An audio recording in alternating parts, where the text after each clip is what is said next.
Modification of the day. I have this headlamp I bought a few years ago, more than 5 years ago actually. And I don't know if it was actually made by Caterpillar or it just that was what they advertised it as, but either way it's a good product. It works very nicely, and normally I was using 3 AAA batteries to power it. So that's like 1, 2, 3, 4, about 5 volts, something like that. But the rechargeable batteries I was using were 1.2 volts. So that's about 3.7 volts, which will give it an acceptable output. And on the front, we would have a spotlight, and we would have a grid LED, one mode which would be white and the other mode which would be red. And what I want to do today is to make it easier to use, because sometimes I would remove one of the batteries and use it for something else. So instead, I want to have a lithium-ion battery inside it and use a USB charger, since I have many USB-C cables, to charge it. So it's just like any other piece of electronics. So we're gonna figure out how to do that. But before I modify anything with the housing or drill holes, open any holes for the USB charger, we're first gonna see if the concept works, if it gives an adequate output or not. So here is the battery and the Type-C charger. We just need to hook them up. I actually depleted the battery so that I can charge it from 0. And let's see what we can do about the headlamp. We're gonna have them, it doesn't have to be the cleanest connections. We just wanna see that it can work and we can get an output. After that is done, we can take care of tidying things up and making it look professional. So the first thing I want to do is remove this back cover to see what's connected on the back and where we need to connect the battery.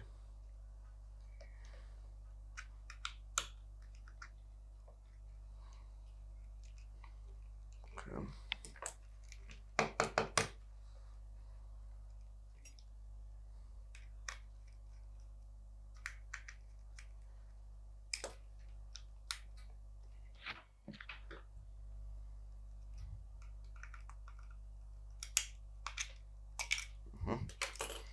So that's the button that turns on our red LEDs in the back. We have the circuit board, so the battery connects in from here and from here. Okay, that doesn't look too bad. We might have to clean up a bit, but overall it looks fine. Let's get that desoldered. Some flux. So something very weird happened while I was recording. For some reason the phone was telling me it was overheating and the camera cannot be opened while it's overheating. I don't know, maybe I was recording while the sun was still up. Now it's in the evening. The important thing is the phone is okay now. No damage done and we can continue. All we did was solder the battery to the board. Now I want to prepare the wires for the charging module.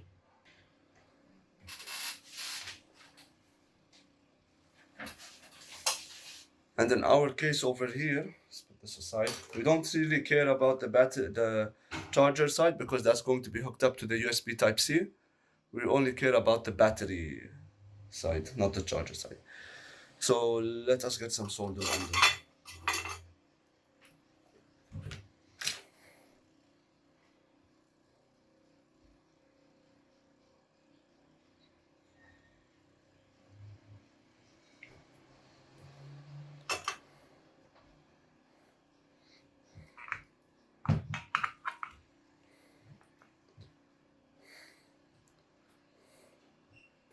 Okay, positive terminal of the battery.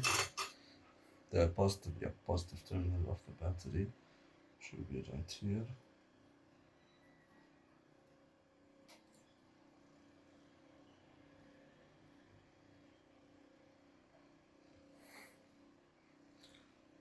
The only thing that I was thinking about is maybe, I don't know, maybe it needs a protection board, but I'm assuming because this is an old battery from a PlayStation joystick, so I am assuming there's already a protection board built in. So there's no need for one.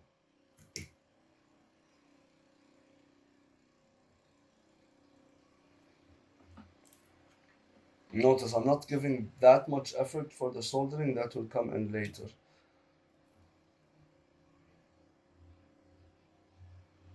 Okay.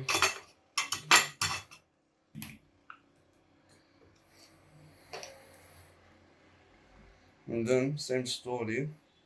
I'm gonna add some more solder to these tips so that it's easier to solder onto the actual board and you could not see a thing in that case. There we go.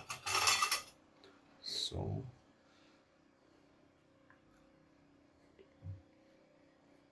this is the negative lead of our protection board, and we have the positive.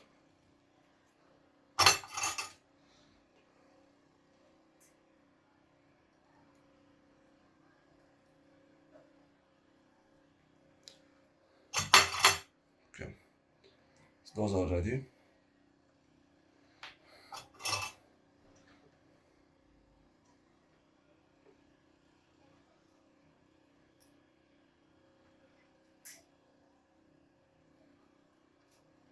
Okay.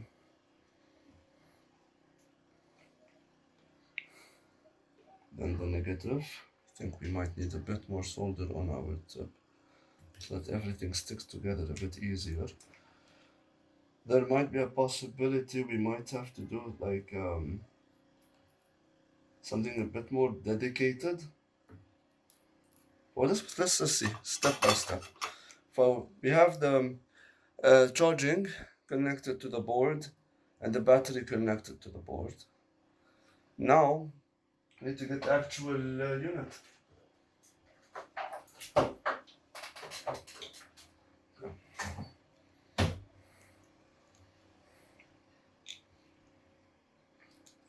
So we have the two small wires over here, and these will connect over here.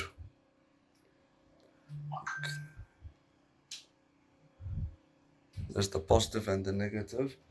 That's where those two hook up. So let's see.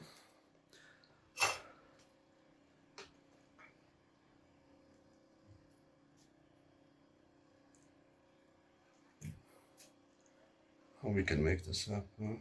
Okay.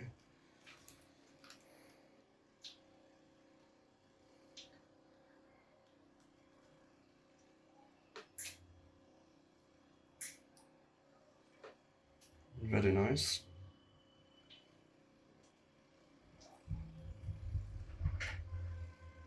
And very nice.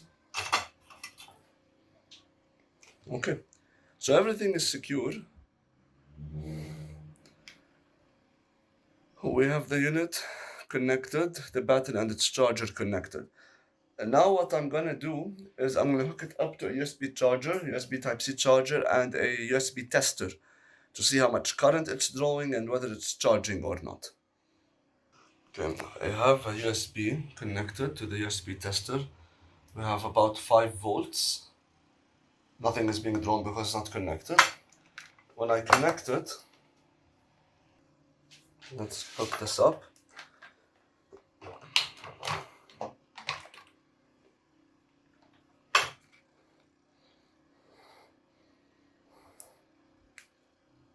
Beautiful. It's charging. This is going haywire because I think we're giving power to this. And this is working.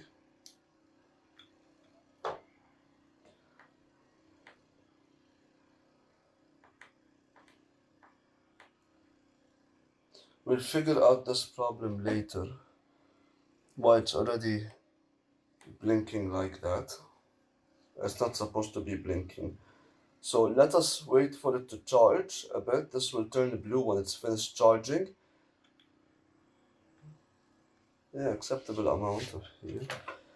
1.2 amps are being drawn. 1.2 amps. Yeah, so this should charge pretty quickly. So we'll wait for it to fully charge and see what happens. So, some quick updates. We decided to remove this for now because this is making many things go haywire and it's acting a bit weird. I think it's either component damage on it because of all that corrosion, or it is just acting funny. So I put it aside to see by elimination, and in the meantime, I hooked everything up together, just the positives and the negatives. So this positive and negative is connected to this positive and negative, which is connected to the battery's positive and negative. And we will wait for this one to go blue and see what happens. Okay, so it didn't turn blue yet.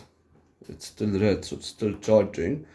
But I'm mainly in. I want to take a look at what's going on with the battery, how much voltage we actually have. This is a 3.7 volt battery, so how much is in it now? 3.675.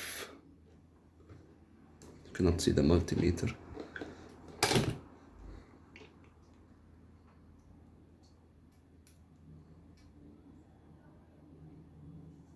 3.666. Let's continue charging it. See what's going on. The USB tester, it's measuring that it is drawing 1 amp charge. And the light turns on, it's normal. So I want this to be absolutely full. So we have come to a conclusion. This board is apparently messing things up, probably because of the corrosion through the layers. Even when I hook it up to an independent power supply, it's not working. So I think we can let go of it. Plus, it's not anything necessary. On the other hand, the rest of this setup, it's working pretty fine. And the LED is very strong. This is amazing. And charging is going very well.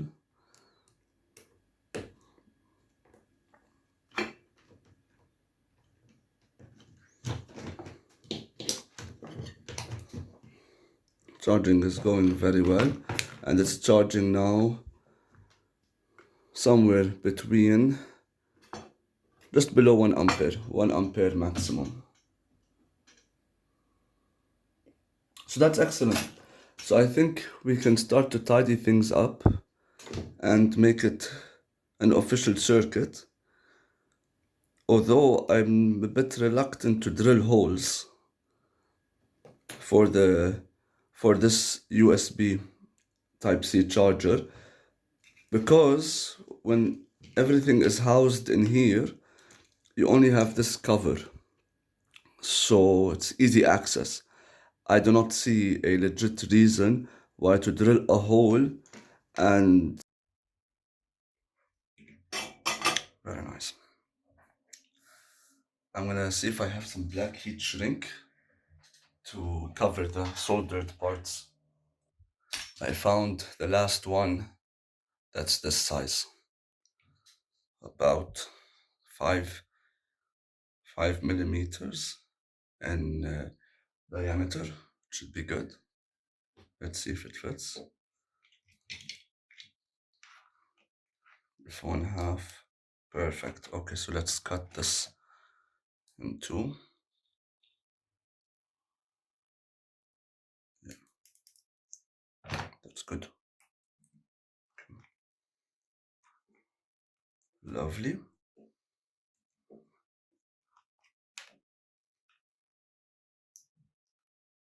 Wonderful.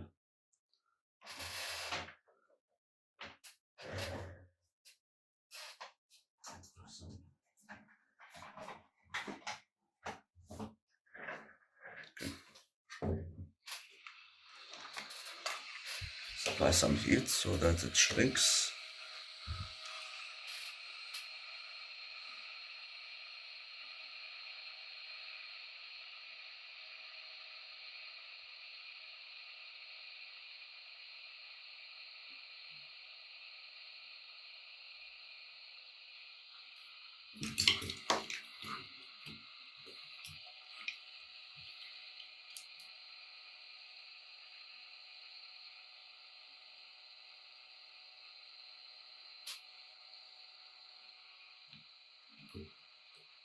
Lovely.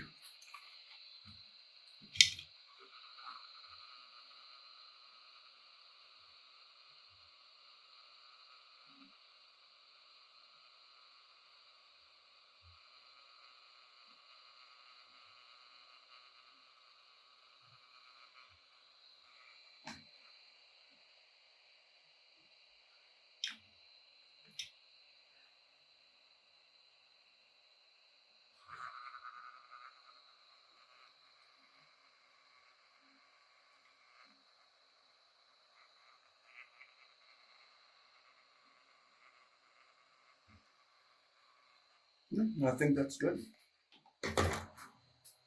We'll just let it cool down and the heat shrink harden.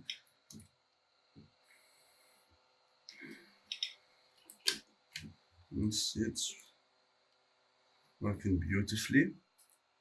We have a rechargeable battery, the USB Type-C charger. Excellent. So, we're going to put this off to the side over here.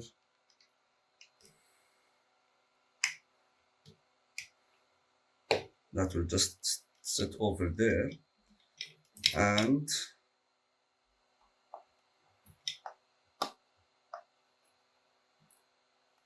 it has a bulge over there.